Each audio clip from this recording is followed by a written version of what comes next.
Lykeion Books presents Seaborn by Chris Howard, Book 2 in the Seaborn trilogy. Read for you by the author. Author's note: the events in Seaborn take place about 5 years after the events in Saltwater Witch. Chapter 1: Cassandra. We are all thalassogenes, Seaborn. All life began in the ocean. The tides, the salt, the rolling waves are in our souls, and the sea will always have the power to call us home. Final page of the Journal of Michael Augustus Henderson. The water followed her home from the library. Water in the air, slipping over her skin as if afraid to touch her without permission. The sound of water played in her ears, a child's laughter splashing, a creek burbling a mile down Atlantic Avenue, and the soft rain skipped in her footprints. Headlights broke over the hill behind her, and the wet air reacted. The water snapped flat and reflective on every surface until the car passed. The hiss of automobile tires faded into the whisper of rain, and in the distance she watched a spray of pinpoint lights, shiny and heavy, like mercury on the leaves that folded over the road. The car was gone, and the water spoke to her, words that seeped and dribbled into her head. I will clothe you in mirror, my lady, shield you in ice, become the crown you already wear. She glanced around and walked faster, huddling under her backpack. Leave me alone. The rain spat and crackled, but warned her of another car approaching. Miles away, a shiny black sedan pulling out of the Northampton police station. She turned and walked backward along the edge of the road, staring into the dark. Her 3 long brown braids winding around her throat like a noose. She waited a moment for the car to appear, biting her lip uncertainly, and then turned away, sandals flipping mud behind her. The rain's watching me, Prax. Praxinos answered with a deep thrum in her jaw. Of course it is, but its motives are rarely complicated, and you are the wreath-wearer. It will obey you, but you must learn to command. It's showing me things. I smell its life. The water's connected. It's in my veins. I am part of it, the water. She pointed to the asphalt's edge, broken by the woody knuckles of elms and pines. I can smell an underground river there. She looked away because she heard the sap coursing through the trees like blood, sticky snapping insect legs that wanted to crawl to her, capillary roots tugging at the earth as she passed. Mud oozed between her toes, and she stepped into the street, hopping to take off her sandals. The cold rumble of the Piscataqua River 6 miles away, 100 brooks and streams in between, all of them coming into her body through her bare feet. Puddles of rainwater were staring up at her, and she glared back at them. Get away from me. She looked over her shoulder, moving to the roadside, still no sign of the car. When she turned back, the rain lit up the night for her, 100 tunnels drawn in wiry mist, tubes of gauzy moire. They opened in the air, opening for her, beckoning, and she knew they all led to the sea. She smelled the salt and mold, the bitter rotting sea wrack, tasted sand and powdery broken shells in her mouth. Just let me go. She held in a sob, wringing her hair over one shoulder. Follow the paths to the sea. You have so much to learn, my lady. I already know things I don't want to know. But the rain showed her more, what she was and what she had been. Sparks of memory in rolling frames, fortress walls on the Atlantic's floor, a woman's teeth filed to points, a book with a voice, and the ice-filled bones of an army, 240,000 strong, wired together and sent to kill the dangerous girl, the wreath-wearer, the girl with a soul of abyss-dark and noble ghosts, the girl made of inferno and restless gasoline. Don't do this to me! Her voice changed as it passed her lips. The water in her breath garbled her words, obeying another power inside her.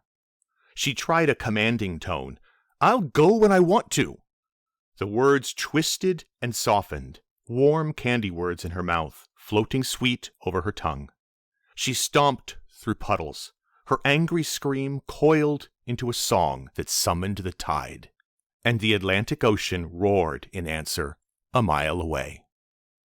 She tripped in a pothole, and the water in the air caught her and kept her from falling. The rain tipped the leaves and danced on the asphalt in her wake. Cursing under her breath, she ran recklessly, her head down, past an old lichen-covered wall. The damp between the stones bled to the edges to be near her, condensing in huddling beads. She looked up and blinked, slowing to a walk, and the rain showed her more. Another set of ghost caves unfolded, spiraling over each other, fading to dim intestinal coils if she looked hard at them, flaring electric bright every time she blinked. "Let the rain hit me, I don't care!" She looked away, and the superimposed ghost world pivoted with her, paths shifting to accommodate her, the axis. The clouds heard her call. Bruised purple and water-heavy, they gathered over coastal New Hampshire. She looked at them through the trees and tossed her sandals away. "What the fuck do you want from me?" And she spat before the water could muddle her words. Her shout broke the storm, falling sheets of water hit the earth, and no reply came from the clouds, the rivers, the underground streams, the endless, hungry Atlantic Ocean. Unable to answer, a queen who begged her subjects for direction. "Pos epas epatribeis. Is this what you want?" Barefoot, she stepped into the middle of the road and threw her arms wide. Lifting her open mouth, she drank in the storm. Hot bars of lightning burned the air. Thunder swept through her bones, the thud of its crash to the earth under her toes. Columns of rain broke through the canopy of pine and maple. Her fingers spread wide and then closed into fists, and the storm shattered at her feet like a car's windshield, beads of rain spiraling into razor-edged water stars that burst in rings of frost lace and mist. The crinkle of something alive slid up her body, coating her in armor. Tight, transparent sleeves, a skin of flexible Arctic blue scales, a collar of ice blades. Her fist tightened reflexively around the grip of a sword, and a crown of woven seaweed glowed cold green through her rain-wet brown hair. She sang a storm of words, and lightning swaggered through the trees, blasting away bark. A 60-foot pine split with a gush of sap, smoke, and vaporized needles, and splinters rained down with the water. Headlights shot through the hazy night, and she lowered her arms. The sword vanished, the armor disappeared, melting off her body. She stood alone in the street, soaking wet in a t-shirt and shorts, her backpack hanging loose off of one shoulder. She gave the approaching police car an angry squint and turned away, taking rapid steps along the road's edge, washed in a pulse of blue light. She kept her head down because she didn't want to see the pale outlines of caves in the air, holding her breath against their lure. Before she covered her ears, the rain urged her to run. "Leave everything behind. Run, my lady. Run where the police cannot follow. I will hide you." "Don't talk to me." She snapped the words into the wet air. Her steps slowed, her body shaking, weariness dragging at her. Her backpack slipped off her shoulder, fell to the ground with a splash. Her books and research papers raced for the pack's zipper-toothed mouth. A binder spread its wings, scattering its brood. White sheets of neat handwriting, wet-winged butterflies briefly alive, folding sullen and colorless in the rain. She kept walking. The black car rolled forward, the passenger side window sliding into the door. "You need a ride, miss? This rain isn't letting up, and it's a dark road to be walking alone." "A dark road," she whispered, and something inside her made all the words but one drift away. forgotten. Alone. She said it aloud, blinking purposefully, trying to climb out of her head and back into the world. She glared at the blue stripes on the shiny black fender, as if noticing the car for the first time. "The police are here," she told the other voices in her head. A woman inside her answered snobbishly, "Tell the police to go. You do not need their help." She blinked, trying to answer, but ended up repeating the rain's words. "I have so much to learn." "How much have you had to drink tonight?" The officer again. It sounded like the police officer, the patrol car rolling to match her pace. She bent to look through the open window. Her focus hit him hard, and he choked on his words. His heart stalled, his soul falling through dark water toward her, into the abyss of her eyes. And the rain whispered, "Alone, Lady Cassandra, you must be alone." Still looking at the police officer, pinning him to his seat, she answered the rain, "Silence!" Then she plucked the officer's name right out of his head. "I have been drinking, Lieutenant Pannone. I've been drinking the rain." She released him and walked away. Pannone's head hit the hard plastic of the steering wheel. His heart thumped a wild rhythm and then evened into a steady, rapid beat.